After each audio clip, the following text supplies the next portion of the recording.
Hello friends, இன்றைக்கி நம்ம சேனலில் பார்க்க போகிறது வந்து மேக்ரூன், அதாவது பாஸ்தா எப்படி வந்து ஈஸியாக செய்யலாம் வீட்டில் பார்க்கலாம். வீட்டில் எப்படி ஈஸியாக செய்யுதுன்றதை இந்த வீடியோவில் பார்க்கலாம் வாங்க. இப்போ ஃபஸ்ட்டு அதுக்கு நான் வந்து சுடு தண்ணி வந்து வச்சுருக்கேன். இது நல்லா கொதிக்கணும். கொதிக்கட்டும். பாஸ்தா வந்து நான் இந்த ஷேப்பில் எடுத்திருக்கேன். இது கூட வந்து 2 ஸ்பூன் ஆயில் விட்டுக்கிறேன். உப்பு போட்டுக்கிறேன். பாஸ்தா வந்து அதில் கொட்டிடலாம். கொட்டி கிண்டி விட்டுருங்க நல்லா.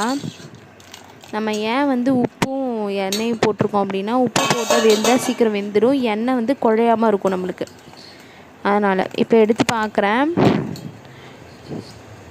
வெந்துடுச்சா இல்லையான்னு நம்ம பார்க்கணும். கையை வச்சு ஃபஸ்ட்டு அழுந்துனா நல்லா அழுந்தணும். நம்ம கை அந்த அளவுக்கு வெந்திருக்கணும் நல்லா. அப்போ தான் நம்ம சாப்பிடும்போது நல்லாயிருக்கும். இதை வந்து இப்போ அழுந்தலை என் கையில் சரியா, அதனால் திருப்பி வந்து போட்டுறேன். வேகணும். திருப்பியும் போட்டுட்டேன் இது வேக வைக்க.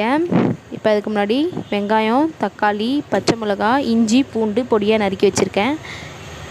இஞ்சி பூண்டை நீங்கள் பேஸ்ட்டாக கூட ஆட் பண்ணிக்கலாம். பூண்டு நல்லா பொடி பொடியாகவே வச்சுருக்கறனால நான் அரைக்கலை. இஞ்சி பூண்டு பேஸ்ட்டு அரைக்கலை, ரெண்டுத்தையுமே நைஸாக நறுக்கி வச்சுருக்கேன். இது கூட வந்து கரம் மசாலா சேர்த்துக்க போகிறேன். கருவேப்பிலை வச்சுருக்கேன். இப்போ நான் வந்து திருப்பி எடுத்து பார்க்குறேன், அழுந்தது. இந்த அளவுக்கு வந்து அழுந்தது. இது போதுமானது. ஸோ இப்போ வந்து ஸ்டவ் ஆஃப் பண்ணிவிட்டு மூடி வச்சிடுறேன். இது அப்படியே ஒரு ஓரமாக இருக்கட்டும். இப்போ ஒரு வானலில் எண்ணெய் ஊற்றிருக்கேன்.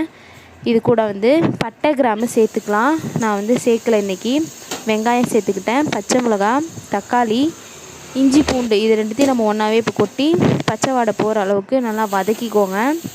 இது கூட மஞ்சப்பொடி, எடுத்து வச்சுருக்க கரம் மசாலா எல்லாத்தையும் போட்டு நல்லா வதக்கி. உப்பு சேர்த்துருக்கன்றனால உப்பு கொஞ்சம் கம்மியாக போட்டுக்கிட்டேன்.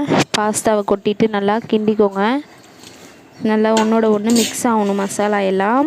அந்த மாதிரி சேர்த்துக்கோங்க. உப்பு வேணுங்கிறவங்க இன்னும் கொஞ்சம் இதை விட அதிகமாக கூட போட்டுக்கலாம். நான் கம்மியாக போட்டிருக்கேன். நல்லா எப்படி வந்திருக்கு பாருங்கள், மசாலாலாம் மிக்ஸ் ஆகி.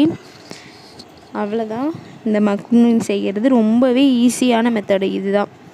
இதை மாதிரி நீங்கள் வீட்டில் வந்து பார்த்துட்டு எப்படி இருக்குன்னு கண்டிப்பாக கமெண்ட் பாக்ஸில் சொல்லுங்கள்.